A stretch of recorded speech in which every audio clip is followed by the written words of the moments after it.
Welcome, everyone. Thanks for coming in person. We're really glad to be in person, although a lot of you are joining us through live stream. I'm Yael Aronoff. I'm the director of the Sterling Institute for Jewish Studies in Modern Israel. And I first wanted to start off thanking Ed Brill and Leslie Van Brandt. They were both graduates from MSU, and they established an endowment in the Sterling Institute in honor of their brother Michael, who was very interested in Holocaust studies and read a lot about it. And we're so appreciative. We know you're with us live streaming today, and we just want to tell you how much we appreciate you're enabling us to do so much rich programming about the Holocaust so we can have awareness about that. Thank you so much. Before we get started, just a couple announcements. If you're on your way out, we have some flyers for our next event. So on March 3rd, some of us are doing a workshop on recognizing anti-Semitism, and you're welcome to join for that. Starting March 13th, we're having live, you can view several of the movies that we're going to be showing in our 16th annual Sterling Institute Israeli Film Festival. We also have a recorded concert by Mira Awad, who's a fantastic Palestinian-Israeli singer and director. We'll have several movies, and then on the 20th, we'll have a discussion, March 20th, with some of the directors, and on the 22nd, we'll have a movie live, Aussie with the director live as well, so we're mixing that. And I just want to let you know the next kind of Holocaust-related event is the annual Rabin Brill lecture. That's going to be on April 18th. And we're going to have Michael Berkowitz discuss lesser-known perspectives on the Holocaust in photography, the significance of Jewish expertise in film. I'd also like to thank our co-sponsors, James Madison College, the Residential College of Arts and Humanities, the College of Arts and Letters, the College of Social Science, Peace and Justice Studies, the Department of History, and the Intercultural Initiatives, Institutional Diversity and Inclusion, that's their new title, European, Eurasian, and Russian Studies. So we're really pleased with all the support that we get across the campus. And my colleague in the Department of History, Professor Matt Pauley, who's been affiliate of the Sterling Institute for many years, will introduce our amazing speaker, who I think is at MSU for the third time today, Jeffrey Veidlinger. But Matt Pauley wrote a fantastic book, Breaking the Tongue, Language, Education, and Power in Soviet Ukraine. And his book concerns the political acculturation of the first generation of Soviet Ukrainian citizens through native language schooling and pedagogical innovation in the 1920s and early 30s, and references issues of Yiddish language instruction and Jewish identity in early Soviet Ukraine. And he's working currently on a book-length project entitled Raising Nobody's Children, Juvenile Poverty, Crime, and Salvation in the City of Odessa, 1880 to 1940. And he addresses, among other subjects of concern, children's welfare societies for poor Jewish children and assistance in juvenile victims of the 1905 Odessa program. He's just been interviewed by all these news outlets because of the unfortunate events happening between Russia and Ukraine, but I'll hand it over to you so you can introduce Professor Veidlinger. Thank you. Well, I didn't know I'd get an introduction too, so that's a pleasure. We should have you up more often, right? It's only 45 minutes away. I think 3 times is too little. It's my great pleasure to introduce Jeffrey Veidlinger, a distinguished scholar and somebody who I consider to be a model for my own historical scholarship. He is Joseph Brodsky Collegiate Professor of History and Judaic Studies at the University of Michigan and the author of several award-winning books. We were just talking together in the history department about your visit and getting excited, and I remarked, you do something which so many of us aspire to, which is cover the immense gamut of Russian and Soviet history with equal aplomb. All these titles I will list to you cover an immense amount of time, maybe not as much time as Putin would posit for the Russian Empire and Russian state, but nevertheless a huge amount of time in which Jews occupied a prominent stage. So he's the author of In the Shadow of the Shtetl, Small Town Jewish Life in Soviet Ukraine, the Moscow State Yiddish Theater, Jewish Culture on the Soviet Stage, and Jewish Public Culture in the Late Russian Empire. The work we hear today is about the pogrom. So it's the extremely impressive, in the midst of civilized Europe, the pogroms of 1918 to 1921, and the onset of the Holocaust. Professor Veidlinger is chair of the Academic Advisory Council of the Center for Jewish History, a member of the Executive Committee of the American Academy for Jewish Research, a member of the Academic Committee of the United States Holocaust Memorial Museum, and a former vice president of the Association for Jewish Studies. His work has been supported by grants and fellowships from numerous agencies, including the National Endowment for the Humanities and the Social Science and Humanities Research Council. So a distinguished list of sponsors of his research. I first encountered Professor Veidlinger as a graduate student at Indiana University in the Department of History. He taught there from 1999 to 2013, where he was Alvin Rosenfeld Chair in Jewish Studies, Professor of History, and Director of the Born's Jewish Studies program. So Professor Veidlinger may not remember this, but I had a Fulbright in Odessa, Ukraine, only for a semester, far too little time. But I remember coming back and I was having some health problems and trying to get my footing on this Odessa project. And I encountered him at, I think, the only kruzhok or reading circle that my colleagues down at the University of Michigan host. And he asked me, well, when you were in the archives, did you do any reading? And it's just struck me that's probably what I should be doing more of. I took it as a certain prescription of the way in which one should conduct historical scholarship. When one has limited time, we're madly trying to collect archival material, right? And that's sort of the nature, regret of historical scholarship in this part of the world today, particularly under the circumstances of COVID. People tend to rush in and rush out, take digital photos, and then examine them later. But to me, this implores us as historians to really construct a narrative and have a deep sense of the historical moment.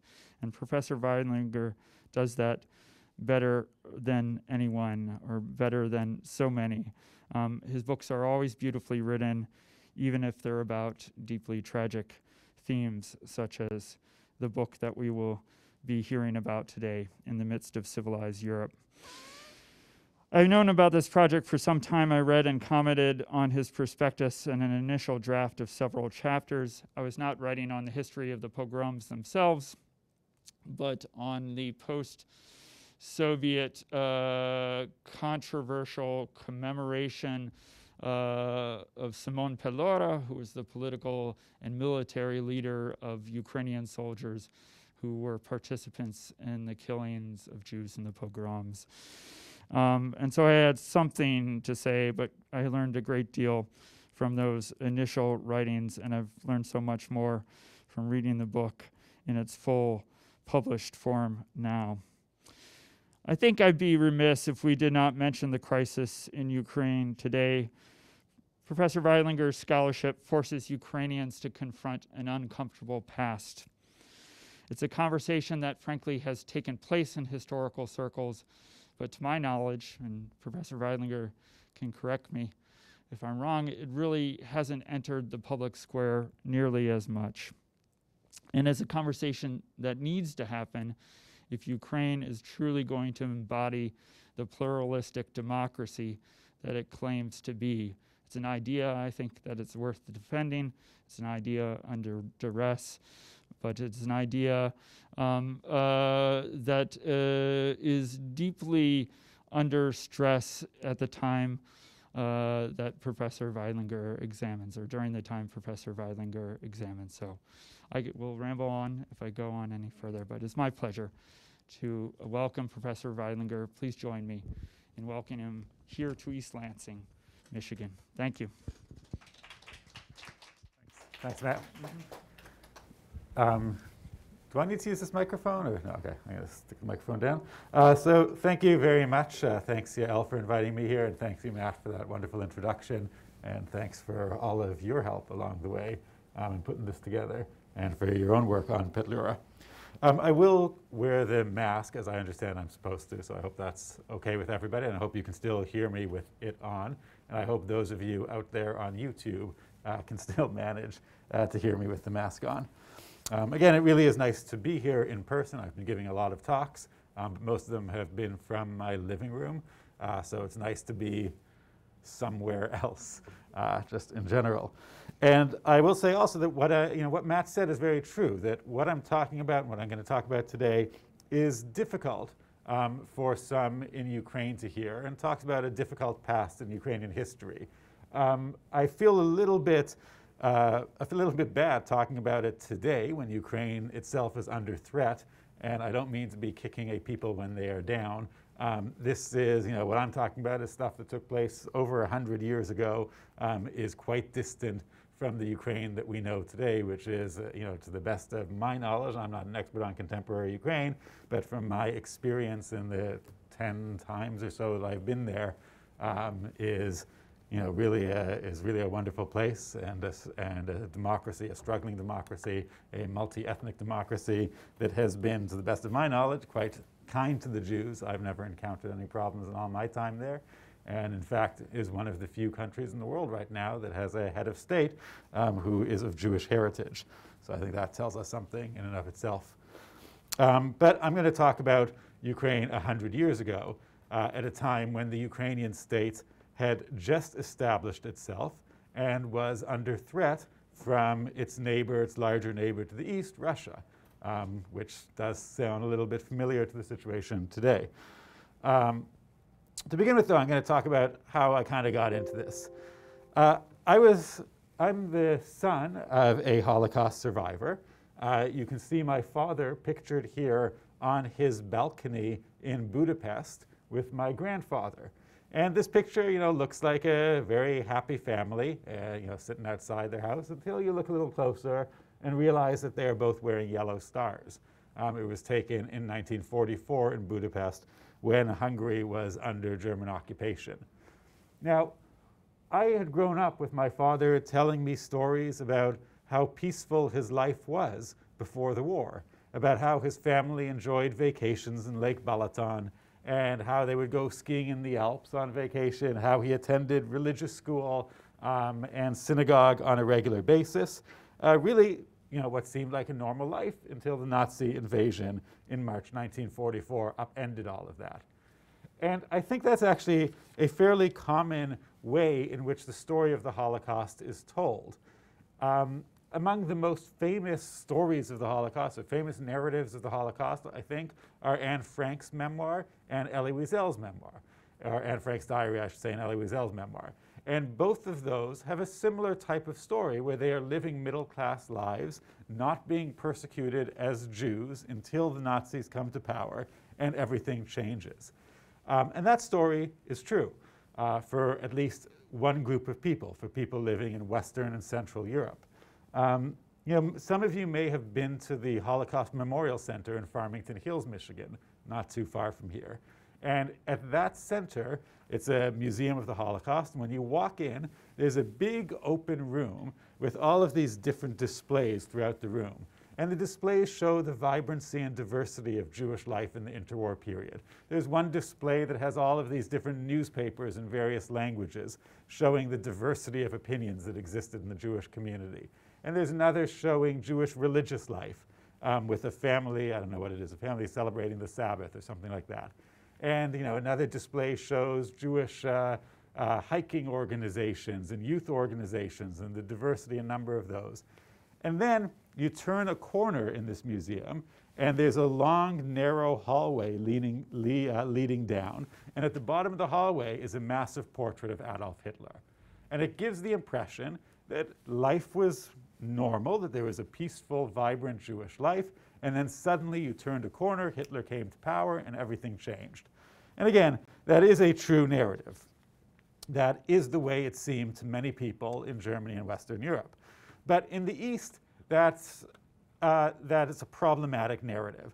And that's what I'm going to talk about today. Between 1918 and 1921, in Ukraine, in the territory that is now Ukraine, there were over 1,000 separate anti-Jewish acts of violence that we call pogroms. Pogrom is a term that we use to refer to really any type of anti-Jewish riot or military action against the Jews. And there were about 1,000 of those, there were about 1,000 of those in many different places throughout Ukraine that resulted in the deaths of about 100,000 Jews. So when you think about this, what I'm saying is that 100,000 Jews were killed in this same area between 1918 and 1921, which also happens to be the very same area in which the very first mass killings of the Holocaust began.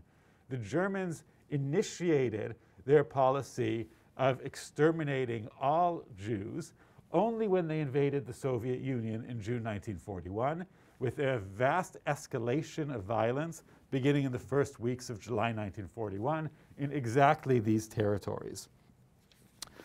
So it struck me that in the same territories in which the Holocaust began, there had been really a mini Holocaust almost 20 years before. When you think about it, 20 years is not a very long period of time, and you can imagine the legacy of violence in these areas just for 20 years later, and how the scars, literally the scars, still had not healed. And I'm going to show you a few videos to indicate how those scars had not healed.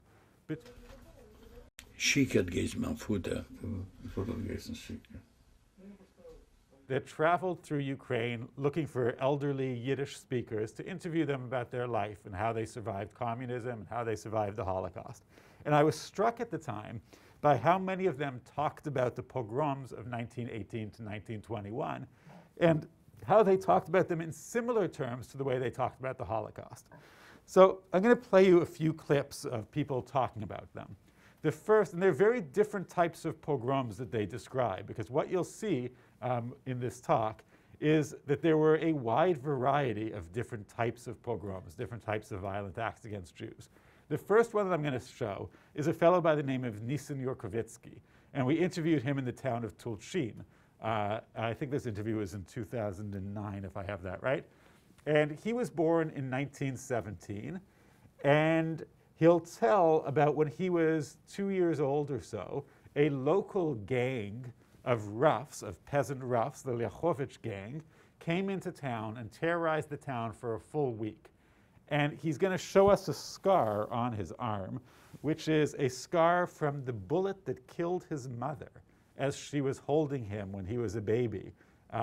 She was killed along with his family, and he was left alive in a mass grave. And he'll explain how a Polish priest came by and discovered him and brought him back to health and brought him up and returned him to some other members of his family. So this is really local violence. They know the names of the people who were responsible for these pogroms.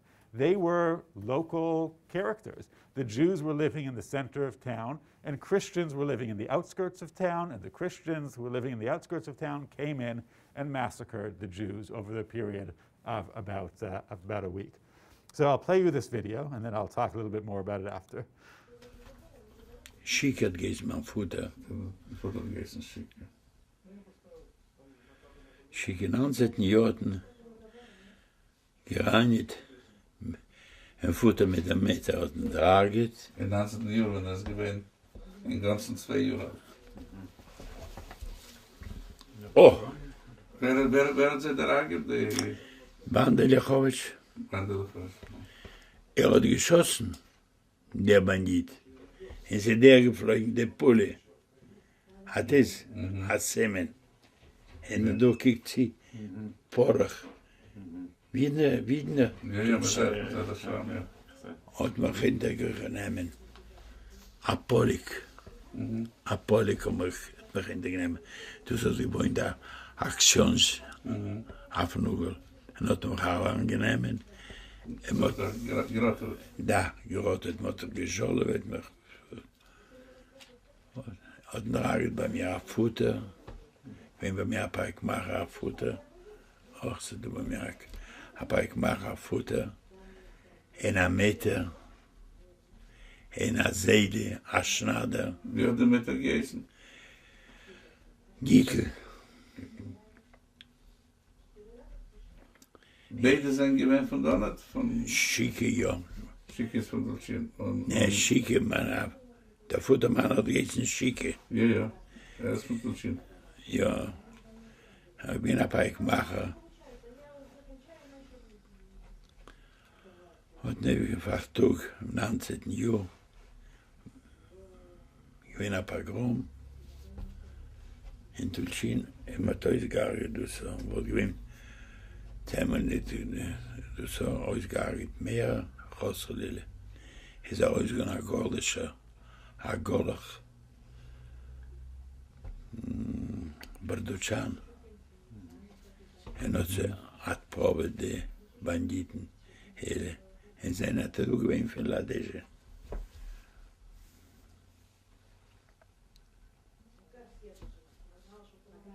So you can see in that, again, it's small scale, it's intimate violence. He knows the names of the perpetrators. And it was violence that could be stopped by this Polish priest who comes and at one point says, enough, end it, and everybody goes home. It's small scale. And this is, in fact, what many of the pogroms were. Of these 1,000 or so pogroms that took place that I mentioned, most of them were small-scale affairs that resulted in the deaths of, I shouldn't say small scale, most of them were smaller scale affairs that resulted in the deaths of maybe a dozen people, sometimes just 2 or 3 people, sometimes up to 50 people. I mean, I shouldn't really say those are small scale affairs, but smaller than others. And then some of them were much larger affairs. One of those was the pogrom in Preschool, which I'll show you a video of in a minute, a video of a recollection of in a minute. That took place on February 15th, 1919, and took place over 4 hours. It's a very different kind of pogrom. In this case, the Ukrainian National Army, which had just been established, the whole Ukrainian state had just been established, was under threat from the Bolsheviks. And there had been an attempted Bolshevik uprising in the town of Preschool, and the Ukrainian army wanted to crush that uprising. And what they did was they went after the Jews, associating Jews and Bolsheviks, which I'll talk about in a minute, that they thought the Jews and Bolsheviks were the same thing. The military went door to door, rounding people up and shooting them. It's a different type of pogrom. This is really a military action. And it's a military action more along the lines of what we associate with the Holocaust and what you may think of as an ethnic riot or as a race riot. So I'll play you a video of somebody describing that. And this is Naum Geiviker is his name. He was also a child in 1919. He's elderly, and you'll see his wife tells most of the story as he nods along. And then at the end, he adds something. But you get a feel for what his story was, and you get a feel for what the pogrom in Preschool was. So gewesen 6 Jahre, ist gewesen der Pogrome gewesen. Und der Groß, was hat gewohnt so mit Jiden. Wer gehst der Groß? Saborn hat geheißen der Groß. Besandt ist Das ist ein Center, ja, das ist ein Centerstuhl. Da wie der Market ist das da bei uns. Wer hat sich kein Boten, hat sich geboten, aber wir sind gefahren, ja, Jidene. Da. Da Tote Sana mit der Eltern, mit der kleineren Schwester, und später hat sie gehen auf den Boden, und hat sich dort geboten. Mit der Matschche, der gestanden hinten. Und der ganze Goss hat nun gehen Argen in die Jiden. Man muss nun sagen in die Jiden. Und wir sagen zu seinen Stiebern, gib Gold oder Brillant gib. Und sie sind gewinnt stark Kuren, sie haben gar nicht Gold, sie haben gar nicht. Ob die Gäste gar nicht, dann muss sie aufnehmen den Kopf. Na, wo hat er getan in Drößen, haben sie nicht gewusst, aber sie haben nur gehört, haben geschrien, gewollt hat geschrien. In der Zeit hat nun gegeben zu pfeifen. Wir sollen sich separeien, die Natscheißwe, soll sich separeien. Und genommen der Bandit, das hat sich gewollt dragenen, und hat genommen der Schaschgesanen, hat angelegt im Futlar und ist rausgegangen. In der Zeit sind sie geblieben leben.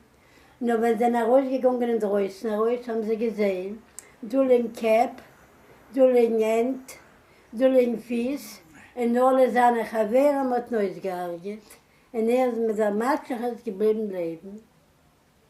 In Wofür alle Jungen haben sich gemischt, alle Jungen. nur dem seinen Ahn, der Paljaken, hat sie genommen dem Toten, von dem Geduschen, als eine Gewehen, wir haben gemeint, mit dem gearbeitet, mit dem hat sie genommen, in der Welt, so gesogen, die Ambasure, die haben, wopschen sie gewehen freilich, du. Ich habe überlebt, die... Wofür alle, wo es hat sie getroffen, hat sie selber gelebt. Oops. So you're trying to go the other direction. There we go.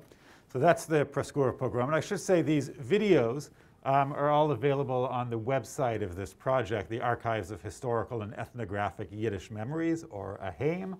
And you can go to ahaim.org and you can see them all of these videos along with many others with little explanations about them, as well as the complete archive that we put together of oral history interviews, of several hundred hours of interviews. So in that video, again, you can see it's a strange military coming in. These are outsiders. They're carrying out the pogroms systematically. They are also motivated by loot. And he talks about that. He says they wanted gold or they wanted diamonds. But the main motivation, allegedly, was they were trying to put down this Bolshevik uprising. And they're trying to steal in the process. He also comments on the Poles at the end of that interview, and he's talking about a second pogrom, another pogrom that took place a few months later by the Poles. And here's something interesting. Every side in this conflict is carrying out atrocities against the Jews. And this conflict, which is often called the Russian Civil War, which is really a misnomer because it's not a civil war, it's a war of a whole bunch of different militaries of different types fighting each other. But the only thing that unites all the groups is their animosity towards the Jews. And we see that in the Bolsheviks, for instance, the Red Army, at the very beginning of the war, they target Jews because they associate Jews with bourgeois capitalists. The middle class, the so-called bourgeois capitalists, they target Jews because they associate the Jews with the Bolsheviks. The Ukrainians accuse the Jews of being loyal to the Poles. The Poles, who have also just established their own state, accuse the Jews of being loyal to the Ukrainians. The Russians accuse the Jews of spying for the Germans, and the Germans accuse them of spying for the Russians. So regardless of which side you're on, there's a Jew to blame. And the reason is because Jews actually were on all sides. Jews were not a united community in this time politically. Some of them sided with the Poles, some the Ukrainians, some were Bolsheviks, some were capitalists. They ran the gamut. So this is why they're targeted by all sides. And it's interesting that in the first video, the Poles come out as the saviors. It's the Polish priest who ends the violence. In the second video, it ends with the Poles carrying out yet another pogrom. The Preschool pogrom was the largest of these 1,000 pogroms that took place and had about somewhere between 1,000 to 1,500 casualties. And we know this because in the immediate aftermath of the pogroms, investigators came into the town and they took down the names of those who were killed. And this is the last page of a long list of the names of people who were killed in the Preschool pogrom, which comes to 911. And you can see it's signed and stamped by the rabbi. So we have the names of 911 people and their ages who were killed in this pogrom. This was taken in the immediate aftermath of the pogrom, so it's likely that another large number died afterwards. And in fact, in all of the towns in which pogroms took place, these investigators went in and they took down the names. And if you add up all those names, we get about 33,000 names. So we have the names of 33,000 people killed. In 1921, the Soviet Union, which ended up taking over the territory, did a little investigation of their own, and they concluded that that 33,000 represented about 1/3 of the total number of victims, if you count those who died of their wounds afterwards or who died of starvation or something else affiliated with the pogroms. So that's how we get the death toll from the 1918 to 1921 set at 100,000. It's an estimate, but it's a fairly decent estimate, and we know that the minimum number would be about 33 to 40,000.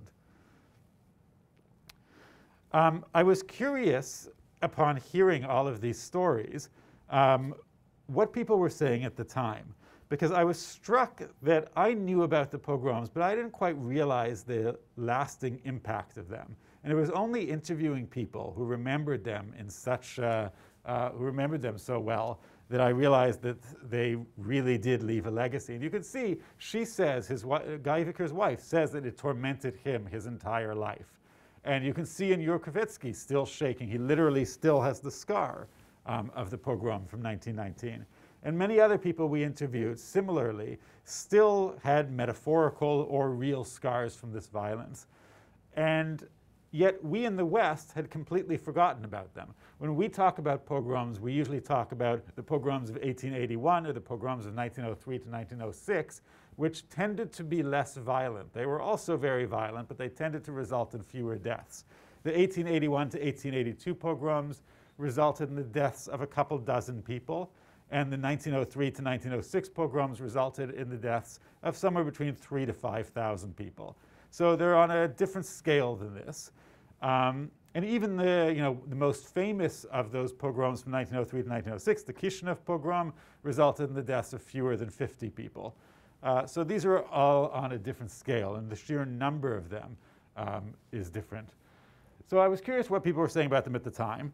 And you can see that really people were talking about them quite extensively in the immediate aftermath of the war. In fact, in many ways, it seems that this was all anybody was talking about after the war.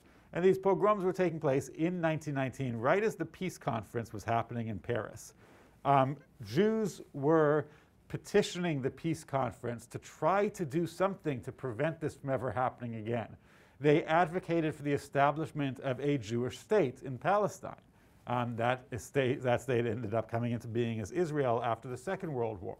But they were warning that unless a haven is created for the Jews immediately, they are going to be exterminated. They petitioned the great powers to require Romania and Poland to insert minority clauses in their constitutions, and successfully managed to do that. They also fled the region in the hundreds of thousands of Jews fled the pogroms afterwards. But I want to show you, this is an article from the New York Times. You can see it says, Ukrainian Jews aim to stop pogroms. Mass meeting hears that 127,000 Jews have been killed and 6 million are in peril. And this headline from the New York Times, September 8, 1919, I think is really telling because it belies the idea that the murder of 6 million Jews in Poland and Ukraine, the Holocaust, was so unexpected. Because in 1919, you can see this fact that the population of 6 million souls in Ukraine and in Poland have received notice through action and by word that they are going to be completely exterminated. This fact stands before the whole world as the paramount issue of the present day. And in fact, there were multiple discussions of the coming extermination of 6 million Jews in Eastern Europe in the aftermath of these pogroms.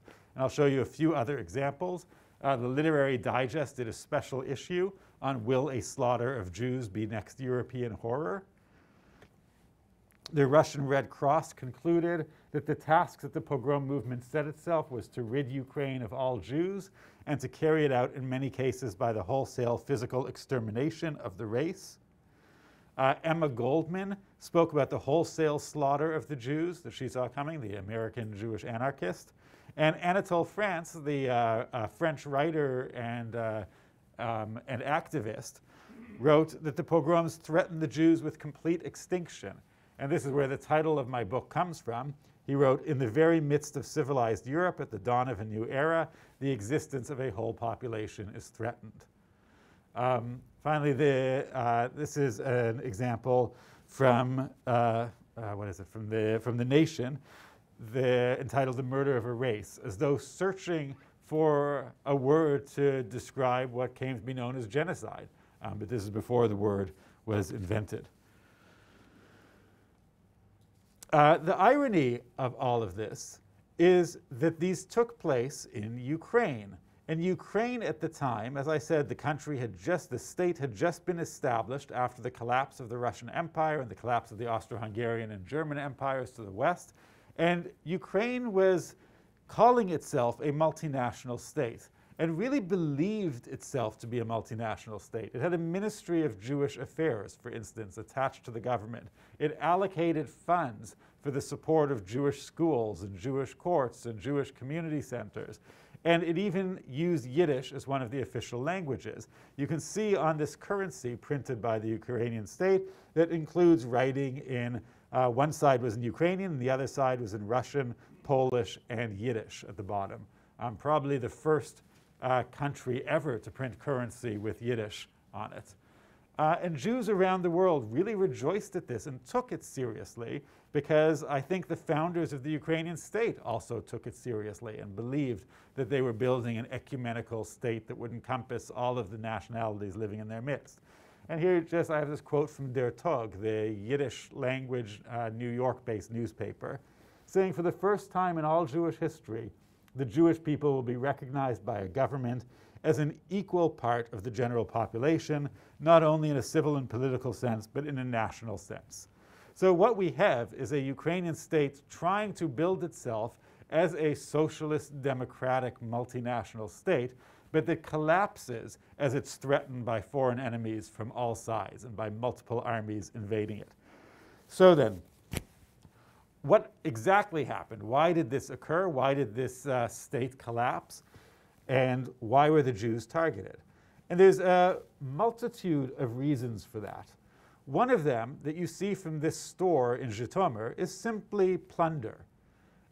Ukraine had just endured, in 1919, it had endured 5 years of total war. Much of the First World War was fought on what is now Ukraine, throughout Ukraine. Fields had lain fallow. Peasants who normally, and particularly young peasants, who normally their fathers would have been teaching them how to sow the fields and they would have been tending the fields, the fathers were instead out to war fighting, and all they knew was war and violence. There were abandoned arms all over the place from the Austro-Hungarian and the German army that quickly fled, often leaving their weapons in Ukraine for people to pick up. And they were starving, and there was problems obtaining goods in the countryside. By contrast, Jews tended to live in the cities, and Jews tended to be store owners.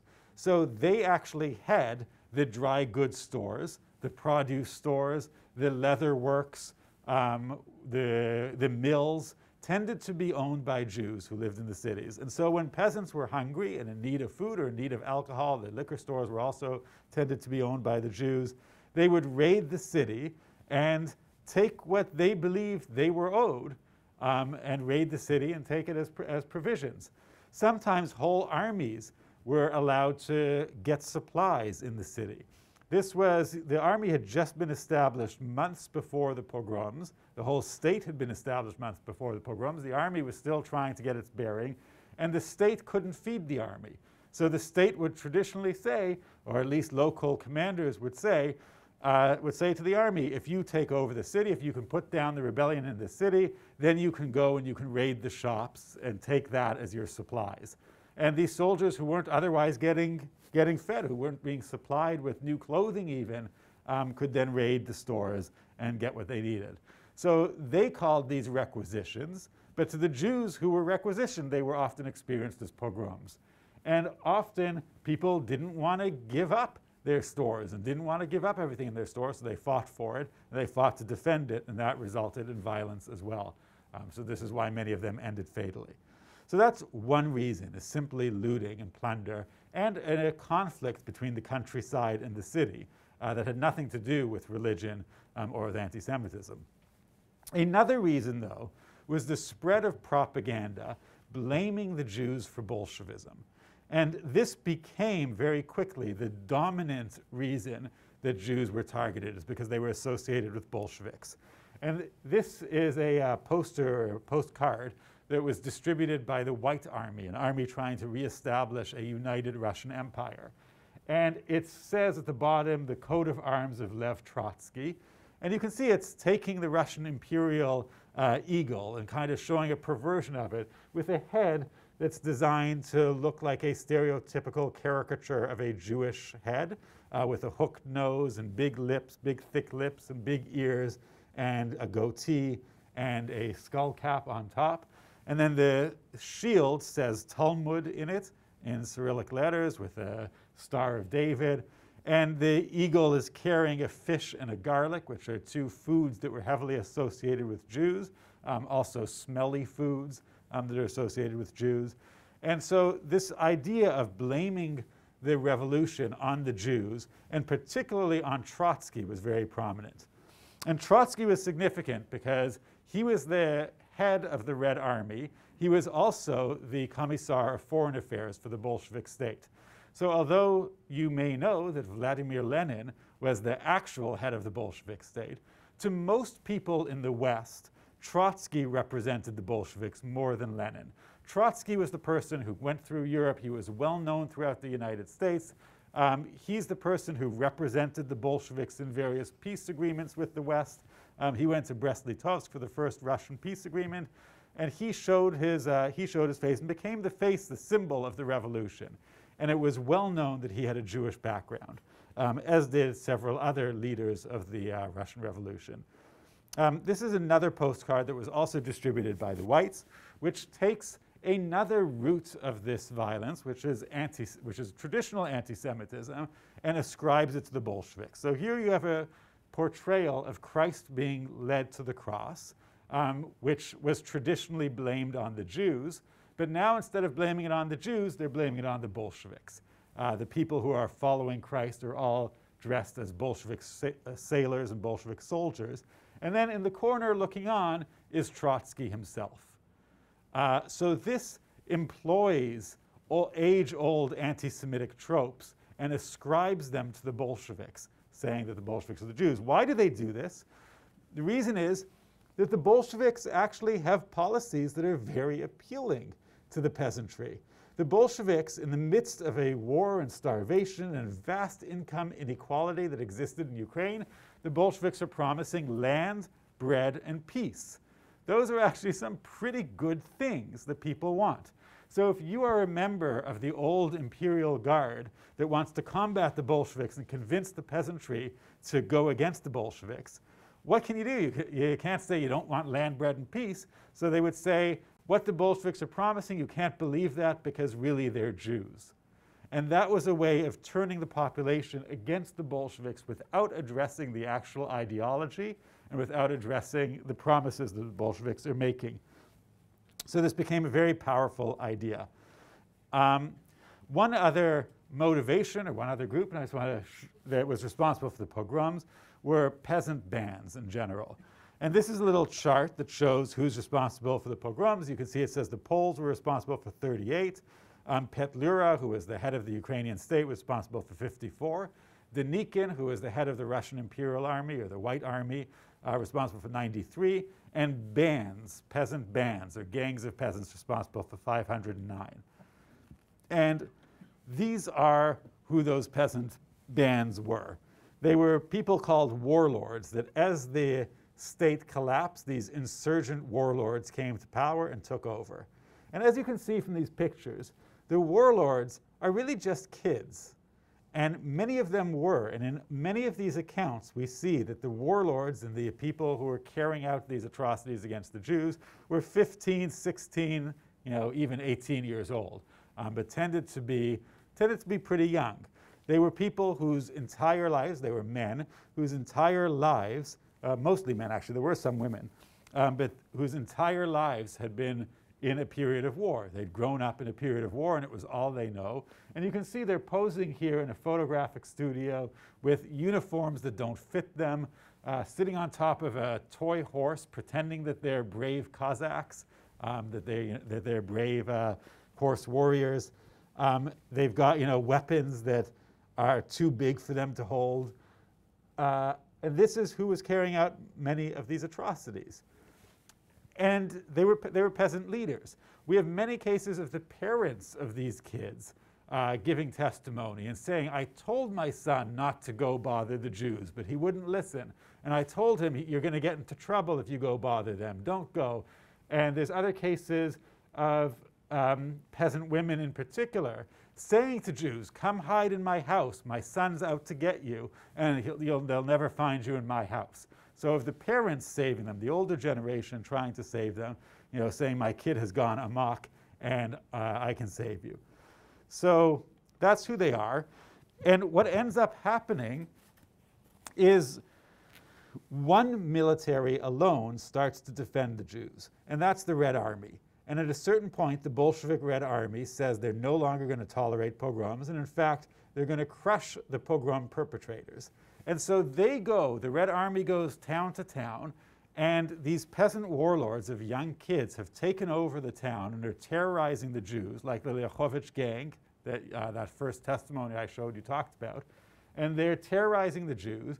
And then the Bolshevik Red Army comes in and puts them down and fights the local roughs and sends them back to the village. And then the Bolsheviks would round up the Jewish population, and they would say, we defended you, and we kicked out these peasants who were terrorizing you, and now you come join us so that we can help liberate the Jews in the next village.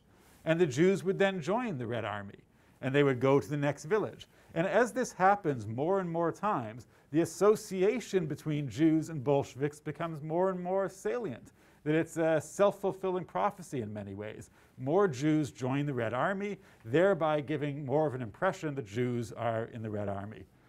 What I have here is a sentence of some of these peasants from 1921. And the Bolsheviks, once they got into power, they punished the perpetrators of pogroms. And here you have a sentence of some of them. And you can see that the names of the tribunal that sentenced them, one of them was named Ratner, which is a very traditional Jewish name, and another was named Feldman, also a very traditional Jewish name. And this is typical, that the courts, the tribunals that punished these pogrom perpetrators were often made up of Jews. And that gave the impression that they were Jewish courts. And you can see actually that the age of the people who were punished, who were sentenced to death in this case, one of them was 18 years old, which in 1921, he's being sentenced for something that took place in 1919, which means it took place in 1919, which means he was 16 at the time that he perpetrated this crime.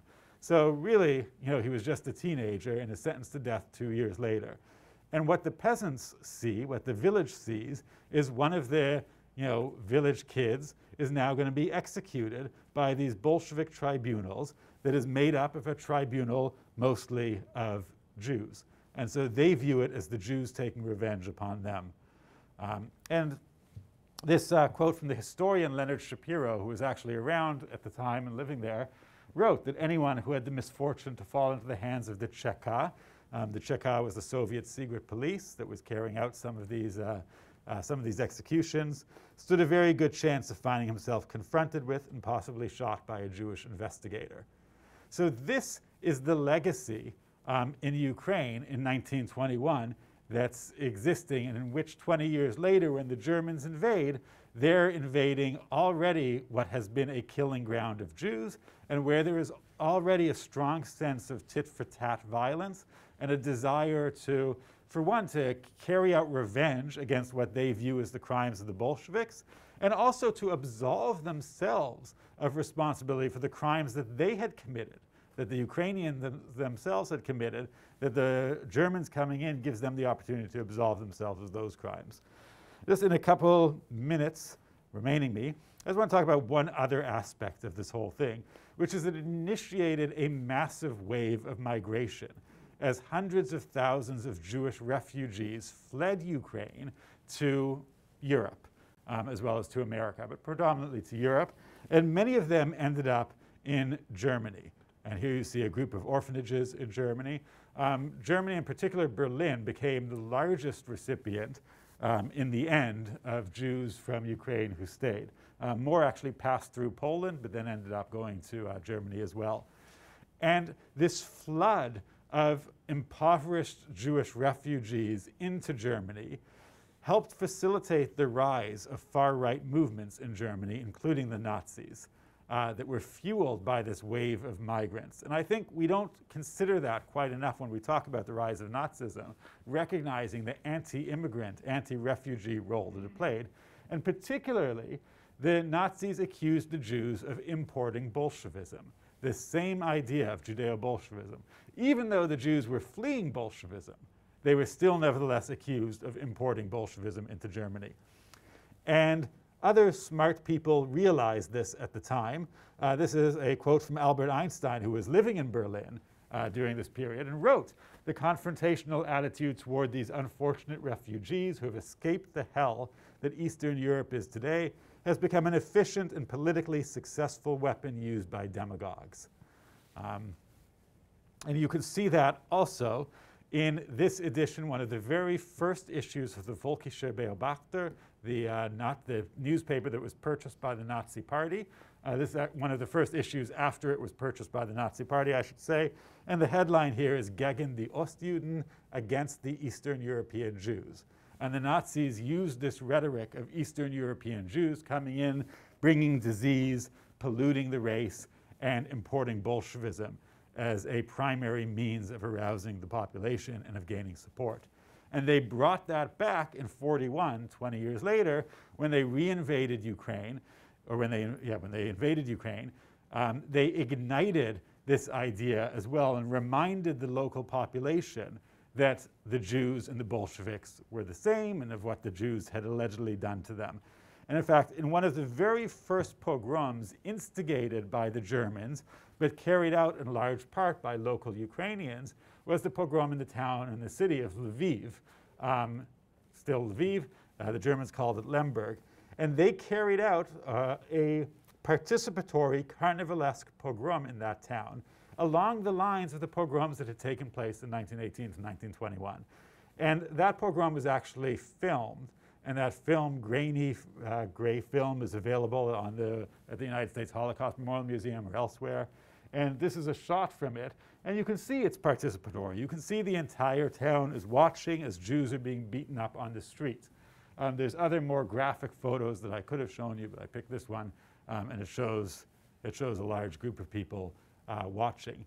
And the Germans actually called this the Petlura Days, specifically to remind the Ukrainian population that it's related to the pogroms of 1918 to 1921. So that's really what my book is arguing, that this violence presaged the Holocaust and in some ways contributed to the Holocaust as well, by laying the ground for it, by setting this idea that Jews and Bolsheviks are the same, and by importing those ideas to Germany through refugees and through other means. So thank you, and I can take some questions. Thanks.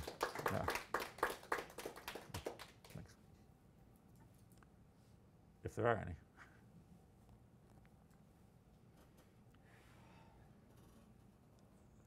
Yeah, Matt. So I guess I was interested in the... Oh, wait, I got to give you the mic. Somebody else has the mic. Okay. Yeah, I'm not practiced. Oh, actually going to the mic. Yeah, I know. I forgot how to do this stuff. Are there also questions coming in online? Is it... No? Okay, sorry. I'm just curious. I can anticipate. I don't want to be questions, too. interrupting anybody who might have a more important question than I. But I was interested in this testimony of the Preschool pogrom. So the two interviewees that you featured in the video called the pogromists bandits, right? But Yeah. in fact, they're conscripted soldiers in the Ukrainian People's Army, right? Is what I understood. The perpetrators of the Preschool pogrom, yeah. Yeah. So, I mean, I guess how do you explain that characterization, or do they view them as something? I mean, is there a wider knowledge of pogroms happening around that particular location?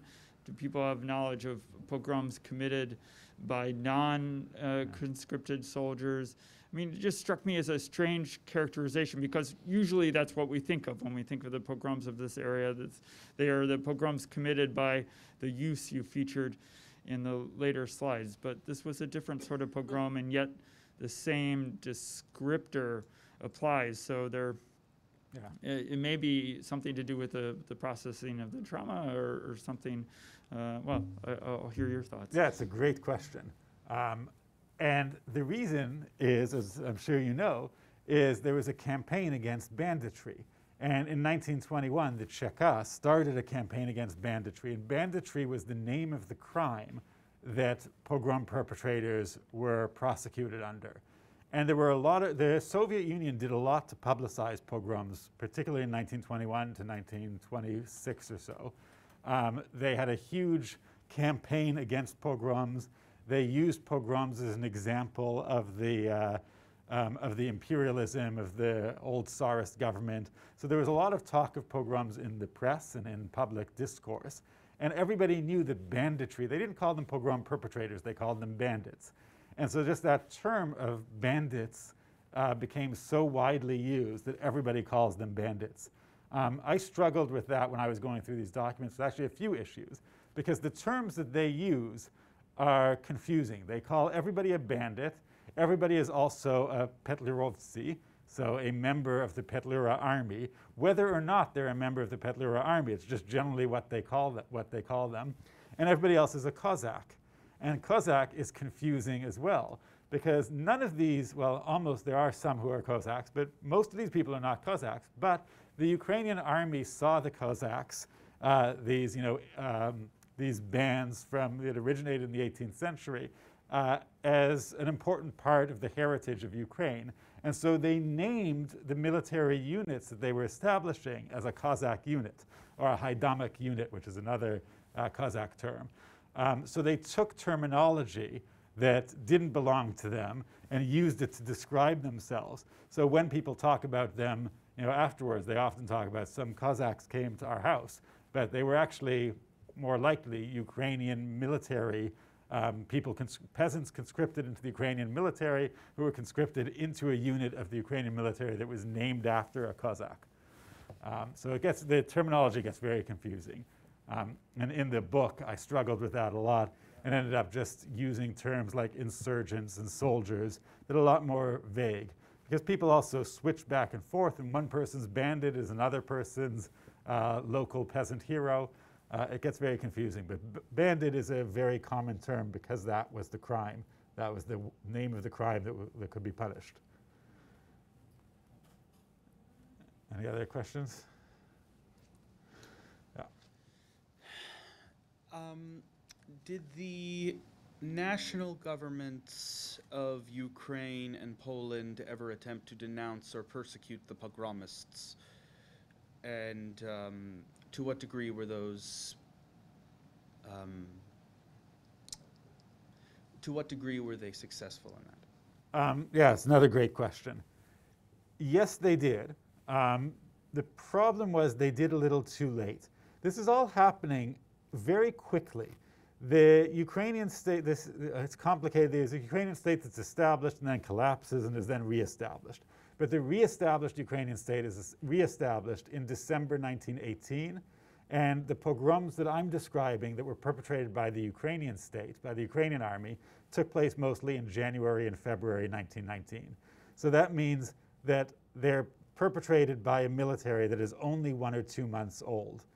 And there isn't, they don't have phones, there's no Twitter that they can communicate on. The telegraph lines have mostly been cut. The central government doesn't know what's happening in the provinces. And they get these vague reports that there are violent acts, but they also, the central government, doesn't know, was this actually a legitimate crushing of a Bolshevik rebellion, or was it a pogrom? And by the time they figure out that it's a pogrom, they're already out of power. By March, April, this Ukrainian state has pretty much collapsed, and the leadership of the Ukrainian state are on a train, and the joke is that they only control the train that they're actually on. They only control the train car that the government is on, and it's traveling around. It has no control over what's going on. And at that point, they start really denouncing pogroms. But by then, they don't have any power. It's too late. So there's a huge argument over what they knew at the time and whether they had done enough. My own feeling is they could have done more. Obviously, they could have stopped it. But they certainly didn't instigate it. The government, and Simon Petlura in particular, did not instigate the pogroms. He could have done more to stop them. He did do a little bit, but he did a little bit too late. But again, it was total chaos. Like, it's very hard to judge people for those actions based on what they knew at the time and where they were. So I'll refrain from that. But that being said, Petlura was widely blamed by Jews around the world for allegedly having been in charge of these pogroms, as a result of which a Jewish vigilante assassinated him in 1925 in Paris. He was a refugee in Paris at the time, and he was just browsing a bookstore, and this watchmaker poet, Sholem Schwarzbard, assassinated him. And that led to a trial of Schwarzbard in Paris that was a global phenomenon. It was in newspapers all around the world, and the French jury acquitted Schwarzbard on the grounds that the assassination was merited because the court showed that Petlura had been responsible for the pogroms. But again, I don't think he was. I don't ascribe that blame to him. It remains very controversial today. There are still streets in Ukraine named after Petlura. He is still a hero and one of the founders of the Ukrainian state. And there's streets named after Schwarzbard in Israel. So both sides have kind of looked at those two people as heroes. But great question. Yeah. So I was just curious, what was the role of like the Black Army and the Ukrainian anarchists in all of this? Because I'm like aware that they were controlling a certain amount of territory at this time, and I was just wondering. Yeah, so the anarchists, many of the anarchists are these peasant gangs who sometimes identify as anarchists, sometimes they identify as Bolsheviks, sometimes they identify as Ukrainian nationalists. And there are many of these warlords who switch sides regularly. The main anarchist, Nestor Makhno, is probably the one that you know. He isn't really involved in pogroms. He gets blamed for them, and his troops probably did commit atrocities against Jews, but he himself, there's no evidence that he was particularly anti-Semitic. In fact, it seems the opposite. There are statements from him that indicate that he wasn't and wanted to crack down on pogroms in his midst. And his army wasn't by any means one of the major perpetrators of pogroms. There may have been sporadic instances in which they did, but he doesn't seem to have been one of the instigators. Thank you. Yeah, in the back there.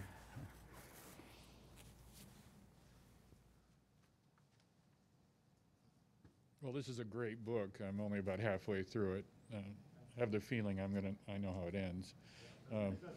No. But I want, and I'll tell you at dinner a story about the Ukrainian military and how to deal with its past, but different for another time. I did want to see if this puzzle could then be taken north to Vilna, to these other places, that there seems to be the same argument you're making here could probably be made about the first of the atrocities, about 1918, 1919, the big, when the Polish army entered and all of that. And I just wondered how you, and Morgenthau, the commission, all of that stuff, this is not my specialty, but it is something that strikes me that you could make a part 2 to this book, potentially. And it is more about Poles and Lithuanians than it is about the Ukrainians. But I wondered if, I mean, maybe that's a bad question, but I wondered if you saw some sort of connection, and maybe a little other question would be how this relates in a way to sort of the Timothy Snyder and the Bloodlands and all of that, because it's a book that's powerful and also complicated. So I wondered how you'd relate to the North and how you felt about this whole area, because in one sense it's not civilized Europe in Snyder's view. Right.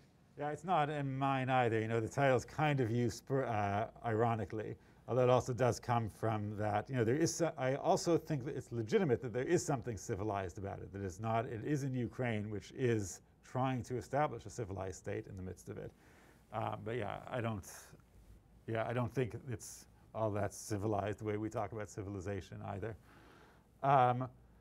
The Tim Snyder question, I tend to agree with those aspects of Tim Snyder's argument. Where I disagree is I think that the violence that he's describing predates Hitler and Stalin.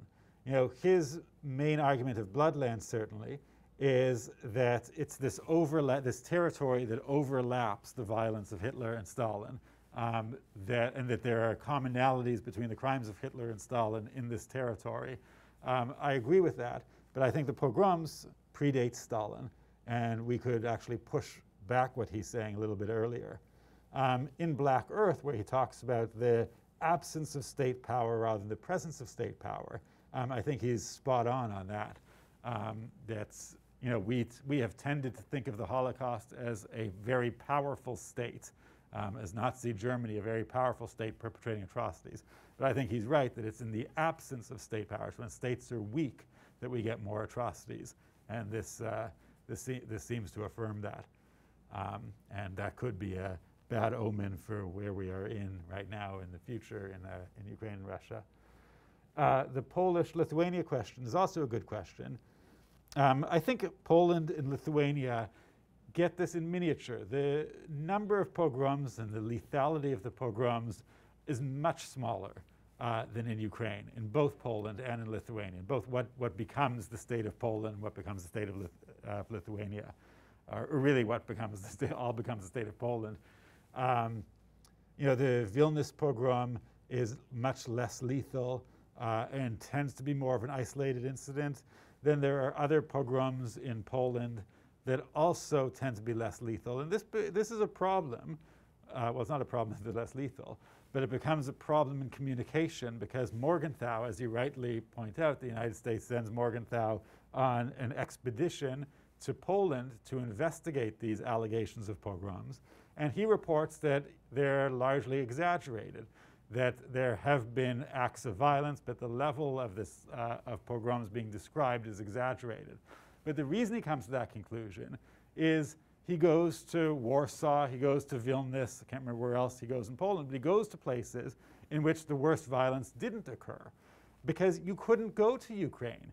Ukraine was complete chaos. It's like the journalists who go to the more peaceful places where they say, look around and say everything's okay, because they don't want to go into the regions that are really held by these warlords. So there was a lot of conflation in the press between Poland and Ukraine. And a lot of people were calling these pogroms, like the Lviv pogrom, Polish pogroms, because they were contested territories. And in fact, at one time, the Polish army even took Kiev. So almost all of Western Ukraine was in the hands of the Poles. So it depends on, you know, who's claiming the territory at that time. So there were times when it was claimed to be Polish territory, sometimes it was claimed to be Ukrainian territory. And the Poles got very upset when the Western press talked about the Polish pogroms, because when they talked about Polish pogroms, they were saying, no, these pogroms were in Ukraine, they weren't in Poland. But at other times, they were very happy to claim these very same parts of Ukraine as part of Poland. So it gets very confusing. And I do think that it's more violent, and the evidence supports it, that it's much more violent and lethal in Ukraine than it is in Lithuania and Poland. And although the Nazis commit atrocities as well, and terrible atrocities in Poland and Lithuania, their own reports back that they send, the Einsatzgruppen reports that they send from the field back to Berlin, seem to indicate that they get more participation in Ukraine than they do in Poland and Lithuania. They talk about it, particularly in that key period of June to August. Over time, they will get the participation of broad groups of people everywhere. But in that June to August period, they talk about how willing the local population in Ukraine was to round up the Jews and to assist. Whereas in Lithuania and even in Belarus, they talk about having difficulties persuading the population to come to their side. So take that for what you will. You know, it's Nazi reports. But they do admit when they have troubles. So I think there is something to that. But it's certainly a very good question.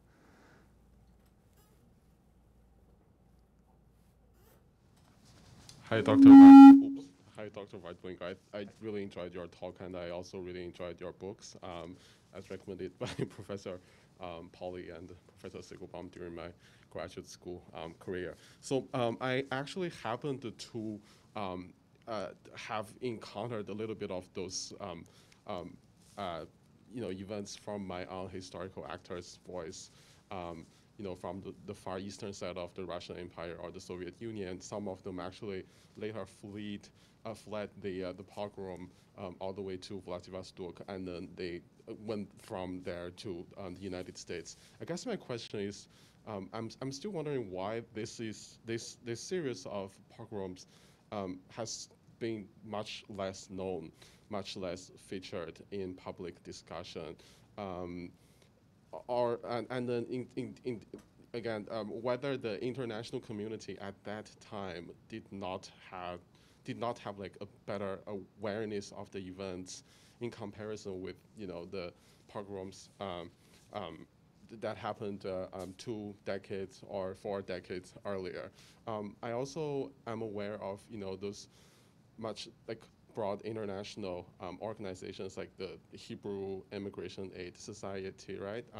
Again, in my own research, I found letters sent from the US indicating that they need to organize fundraising, and they send that for the Jewish refugees in the Russian Far East.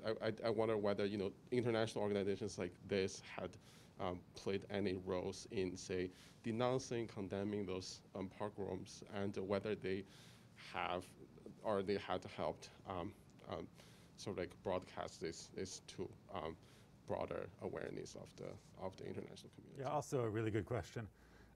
So these organizations were talking about the pogroms in the interwar period quite extensively.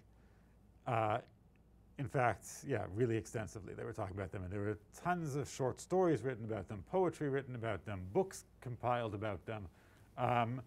But then the Holocaust happened, and they seemed insignificant compared to the Holocaust. The other problem with them is they're just not as clear-cut as the 1881, 1903 to 1906 pogroms. They're not, an Easter pogrom is something that everybody can understand. On Easter Day, on the rumors of the Jews having killed a Christian child to use its blood for ritualistic purposes and then going around, everybody understands that. It's very straightforward. It's very clear. The pogroms that I'm describing are complicated. And they're hard to understand. They're in the midst of a war, which is also hard to understand. People have a lot of difficulty understanding the Civil War period. So I just don't think it's quite as clear-cut a story as 1903, 1881. And so as a result, it's been harder to get entrenched in memory.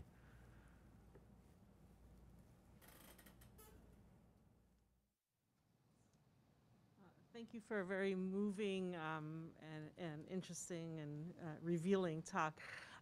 It seems like you're saying in terms of the prosecutions that maybe took place after the pogroms, that perhaps that was one of many elements that, triggered greater violence either in that area or in other areas afterwards, because maybe it was an outsider that was doing the punishment, and maybe the punishment was seen as, excessive by some of the population, especially if they're younger people. So I'm wondering, usually you think, okay, people, why wasn't it more of a deterrent, I guess would be my question, those punishments, right? In terms of an example for other places so that people can know they're not getting away with it. Is that most people weren't punished, right?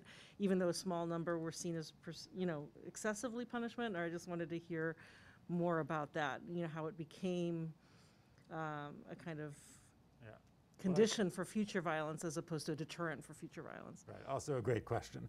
And it is a deterrent and does become a deterrent. For 20 years, it stops the pogroms.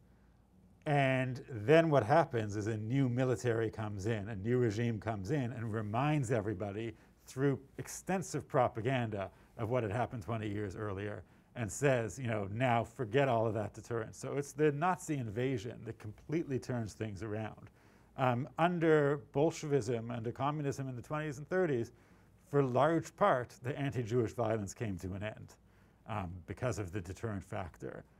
The Bolsheviks were effective in stamping down anti-Semitism for a period. And then the war changes everything. The Germans come in and just reignite it. And it's there to be reignited. And they say, remember what the Jews did to you. Literally, this is what they say when the Germans come into a town. They say to the population, through posters, through propaganda, through flyers, leaflets, newspapers, remember what the Jews did to you in 1921.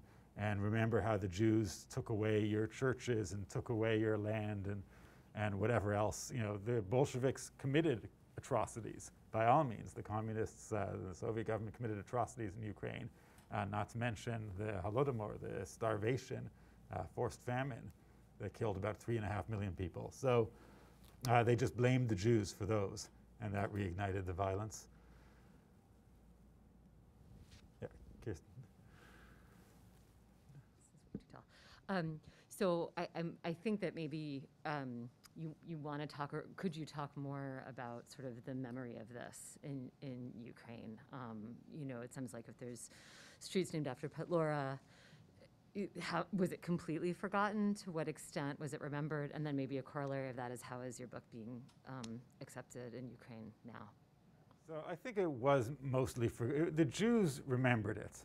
The Ukrainians mostly forgot it because they have their own long history of oppression and of atrocities to remember. And this gets subsumed in it. We've just said that Jews around the world largely forgot it. And they had good reason to remember it. The Ukrainians who wanted to forget it certainly did forget it. And it's not talked about all that much in Ukraine. The Holocaust isn't talked about all that much in Ukraine. It's becoming more so. But for a long time, even the crimes of the Holocaust were suppressed in Ukraine. So they are struggling with it, with this history, and will probably continue to struggle with this history. And you know, I accept that they're struggling. It's a difficult history to come to terms with. And it's a young state that's still trying to establish itself. Their very legitimacy is threatened regularly, and literally right now, the legitimacy of the Ukrainian state is being threatened. The whole legitimacy of the Ukrainian nation was just questioned by Putin. So, you know, they have good reasons to have trouble dealing with this part of their history. And I'll say that, you know, it's easy enough for us here in America to accuse them of, you know, failing to take into account their history. But of course, we haven't done it ourselves. And if we here in the United States haven't yet come to terms with our history, I was recently in Charleston, South Carolina, visiting Magnolia Plantation, which is a slave labor camp that they call a plantation, in which I got a tour of the beautiful you know, the beautiful place where the family that owned it lived, and you know, until we come to terms fully with that past, and of course we have historical heroes. You know, the founders of our nation as well have, you know, histories that we haven't fully taken account of. So I can't really blame the Ukrainians for struggling with that. Yeah. Just to follow up on that, though, I mean, obviously there's struggle within the U.S., and there are some people who are calling for those changes and not. So to push you a little further, are there people in Ukraine who are pushing for this education, or is it just completely forgotten? Yeah, I mean, there are people pushing for it, fewer in the United States, but it took us, you know, in the United States a couple 100 years to really start struggling with it, I think, at the level that we are now. So they're, you know, they're behind us in recognizing it. But there are people, and there are, particularly, you know, in my circles, in academic circles, there are people talking about it. But there are also, in academic circles, people who are trying to suppress talk about it. So, yeah, so it's difficult, and no, they haven't fully come to terms with it. And as Matt said in the introduction, if it's going to be a vibrant, pluralistic democracy, they're going to have to come to terms with it. But I'm willing to give them a little bit more time. Anything else? Are there any other questions? No. Yeah. Well, do you have a question? Yeah. Oh, go ahead. Okay. I mean, on the one hand, Kirsten's question is the one to end with because it looks forward. But as I mentioned, I'm teaching the European Jewish history class that for students in my class now who are here or watching. He was the first. I was a graduate assistant for his Jewish history class a very long time ago, and have, you know, now bringing some of that knowledge here. But so today we were talking about the last few weeks, the 1881, 1903, 1906 pogroms. And so I'd just like to hear a little bit more about how you think of through lines. But I mean, it's remarkable that these things happen in the same place under radically different circumstances. And so I'm wondering how much you see through lines between those, I don't know, let's say 1903, 1906, and then the pogroms here, or continuities or discontinuities between them? Yeah, it's a good question. And yes, Amy and I go back a long time. And while we're on that topic, I'll say as well that, Margot Valles, who taught here, and I told me she was going to be watching online, was also assisted with the AHAIM project when we conducted these interviews and came to Ukraine with us to conduct interviews. So I've got a lot of connections here at MSU. To the question, yes, I think they are connected. I think there are through lines. The 1881, 1903, there's differences as well. There's differences in lethality. The Bolshevism thing is really what ignites the 1918 to 1921 ones, which is also, I think, what ignites it in 1941. But I'll say that they do seem to occur every 20 years or so, and that's not unusual. Genocides are often preceded by mini-genocides 20 years earlier. In fact, the first time that the word Holocaust was used to describe a genocide or to describe any massacre, people tend to think that it's the Armenian genocide, but it's not. It's the Hamidian massacres of 1894 that were described as a Holocaust in the New York Times. So, and that was 20 years before the Armenian genocide. So it does often occur that these things take place in waves, and the first bloodletting hastens the next. It breaks some barrier, some mental barrier, making it easier to carry out a more extreme massacre the next time. Once, young people who witness these as children, witness the dehumanization of Jews as children, 20 years later, when they're in their 30s, they remember that, and they think of Jews as a people who can be dehumanized and who can be killed in this way. And you break a mental barrier. The unthinkable becomes thinkable.